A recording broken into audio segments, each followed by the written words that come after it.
I am back today with Stephanie Duesing. This is part two of our conversation, where she talks about what inspired her to write her book, The Eyeless Mind, after her son was diagnosed with CVI.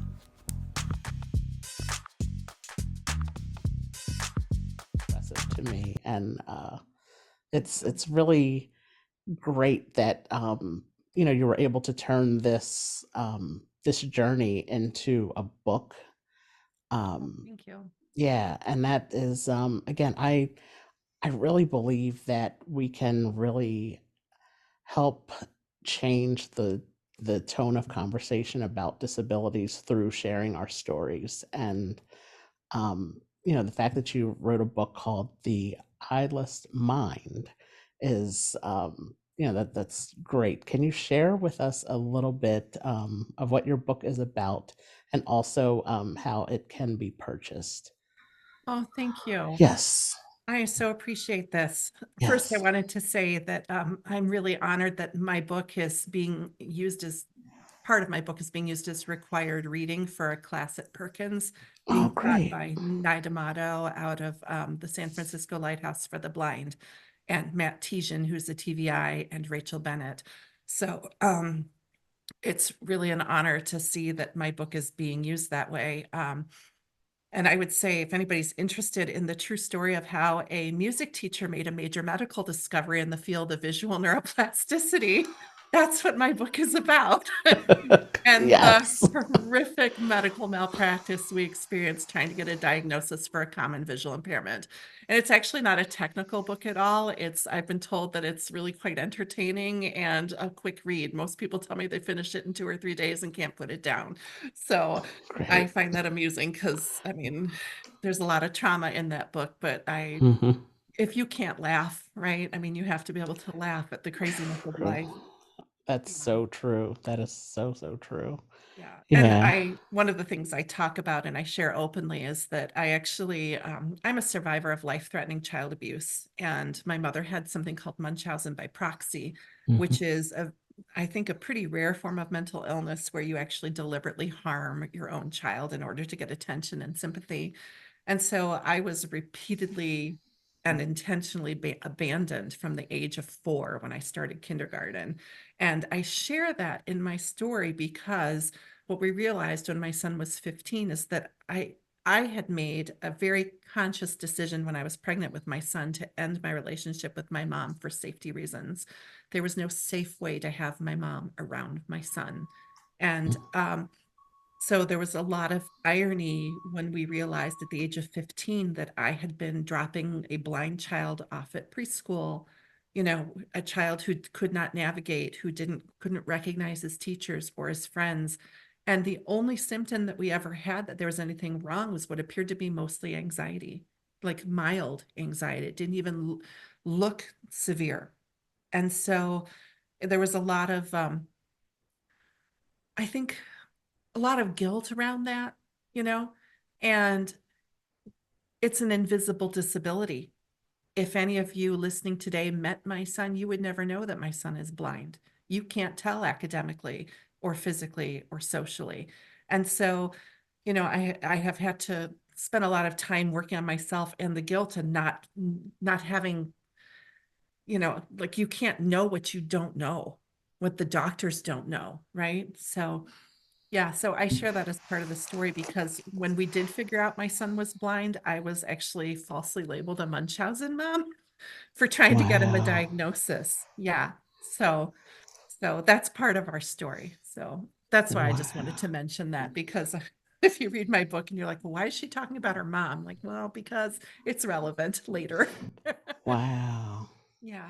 So Yeah, that is it's again, I'm just so glad that through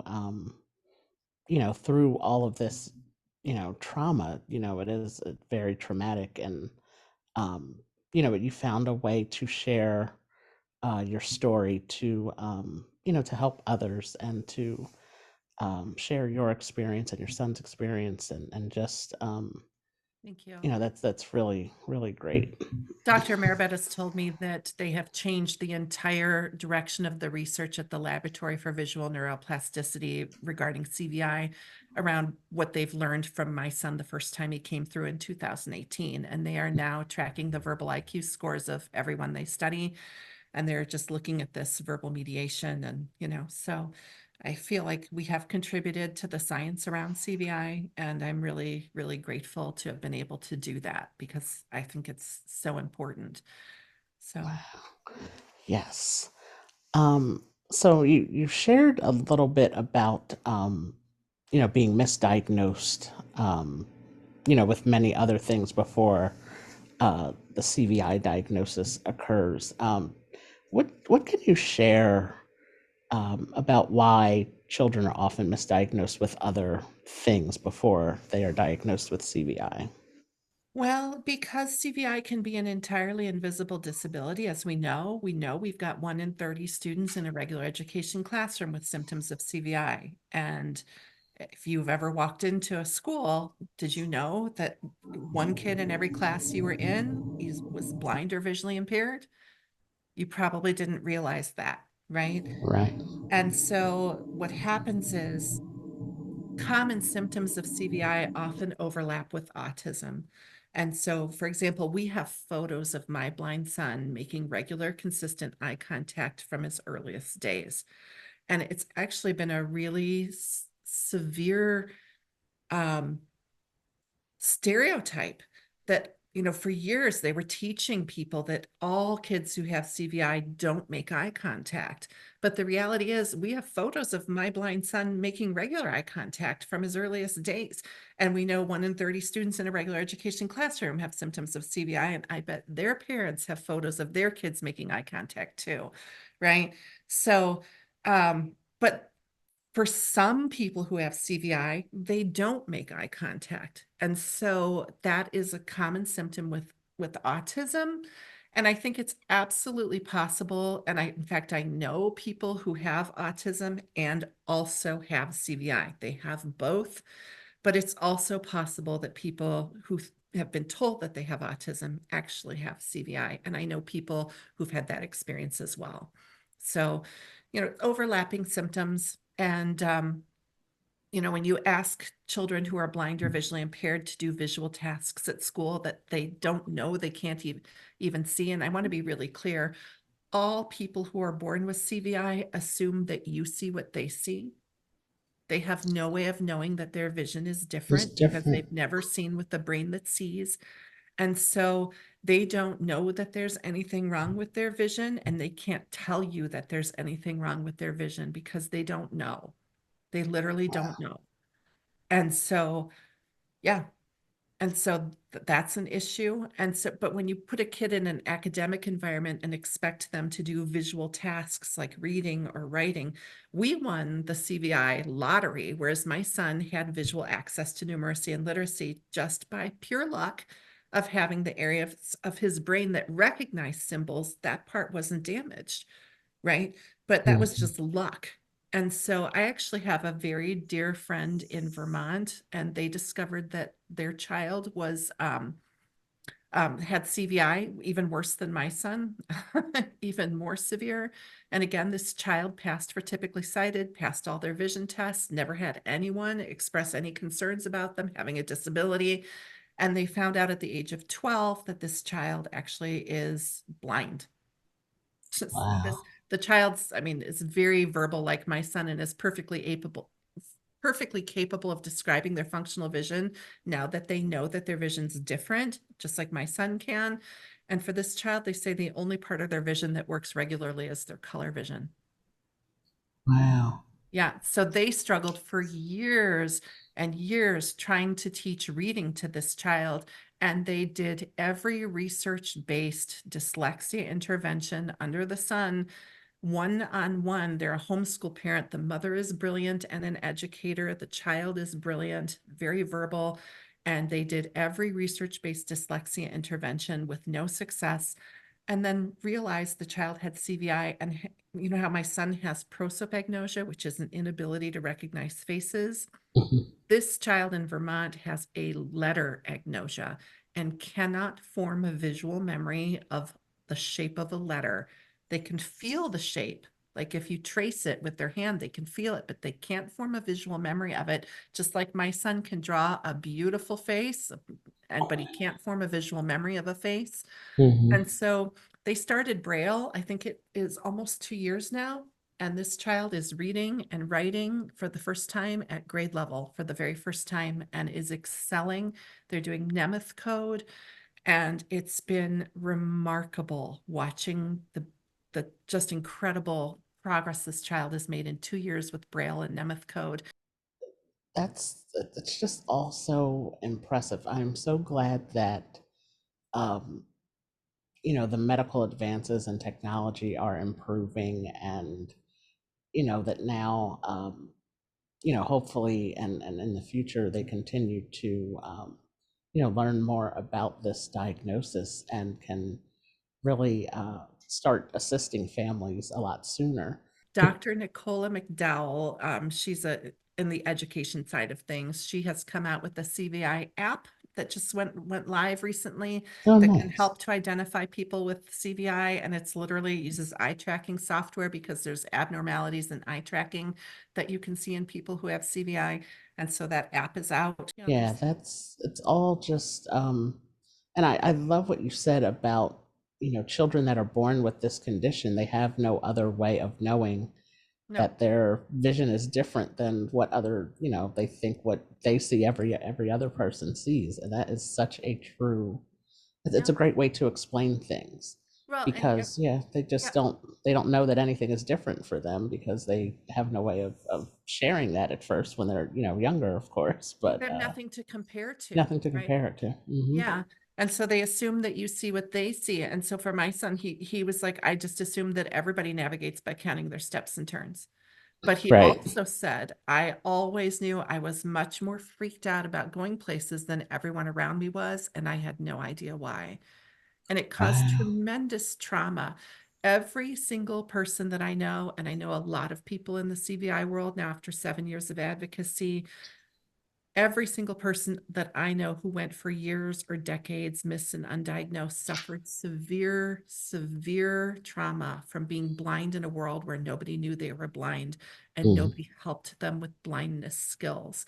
And specifically around the safety of navigation, that's specifically what I'm talking about. And there's, I mean, academic trauma like this child had that I was talking about, like trying so hard to read and being so bright and not understanding why they just could not read, despite doing everything correctly, and Mhm.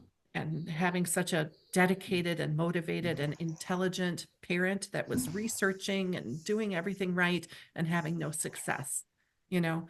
So there's a lot of trauma. And I'll be honest, my son was deeply traumatized at having nobody know. And Mhm. everyone I know, I have a very dear friend in Iceland. Her name is Bjort Andresdottir. She has a documentary film coming out soon. And she wasn't diagnosed till she was 26. Yeah, I had her on my podcast a couple months ago. She's great. Yes, she is fantastic. Yeah. Fantastic. And she's just such a lovely person and, Mhm. lyric soprano with a beautiful voice Right. who Yes. sings the most challenging roles in the opera and oratorio repertoire and is absolutely brilliant and grew up believing that she was less than and just the trauma, the academic trauma from struggling and the social trauma from being clumsy when you're blind, right? Right. They put her in a regular ed PE class. Mhm. Yeah, I was so amazed with her story and music and how Mhm. uh like you said, the singing, her singing, and just how she is able to, just navigate, and again, like you said, with a late diagnosis of what she actually had, and just yeah, her story is quite impressive. She was great to talk to. A Yeah, couple, I guess that was a couple months ago. yeah, I I remember talked she to her. told me. Yeah. Yeah. So, thank you, Stephanie, so much for this great conversation. I just have one final question just to wrap up this conversation, just before we end today, and that is, what superpower do you wish that you had? Oh, that's a really big question. I want so Yes, many. yes. If I could have any superpower in the world, it would be to be able to heal brain damage. And I Hmm, would just go and just set up shop somewhere, and for free, I would sit there for 12 hours a day and touch each little baby's head as their parents brought them in, and I would just heal their brain damage. And that's what I would do. that is a great superpower to have. Mhm. Wow, that's great. Yeah. I thought about that question because I'm asking my last questions this season are going to be a little different than what I typically ask. Um, but I thought about that, and mine would be to fly. Because I have friends and family that live like all over the place, so I would love to just be able to fly and get to and so many places I want to see in general, just outside of where my friends and family live too, just to be able to fly and get to different places would be my superpower. When I was little, that was always my fantasy, and I used to I used to dream about it. I used to dream about flying. Wow. Yeah. So I Wow. just, yeah. Yeah, so this was a great conversation. And can you share also where people can find you on online social media where they can purchase your book? Oh, sure. Yes, Yeah. So you can find me at Stephanie Duesing, D as in David, Uesing. And you can just Google my name and come to my website. And if you have questions, feel free to reach out through my website. I'll try to get back to you. There's a contact me thing on there. And I'm on Facebook under my same name too. great, Or you can Google the name of my book, which is Eyeless, as in having no eyes, Eyeless Mind, a memoir about seeing and being seen. So you can look at that. And it's available on Amazon if you're interested in buying it. So great.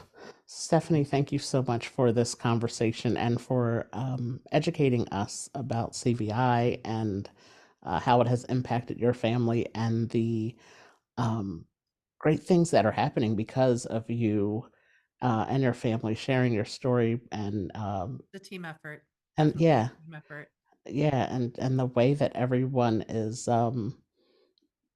gathering around you and your family and just supporting you and the changes that are happening because of the research that is being done with your son and just it's just all great news and I can't wait to continue to follow what is happening and what's going on. So thank you again, Stephanie, for this conversation. You have a great day. Thanks, Arthur. It was really nice to meet you. I so appreciate this. Thank you for listening to this episode of the Our View podcast. Leave us a review on Apple Podcasts to let us know what you thought of the episode. Follow us on all social media platforms at Our View for Life. That's OURVIEW, the number 4, LIFE. And be sure to subscribe to our YouTube channel. If you or someone you know would like to be a guest for an upcoming episode, you can email us at ourviewforlife@gmail.com.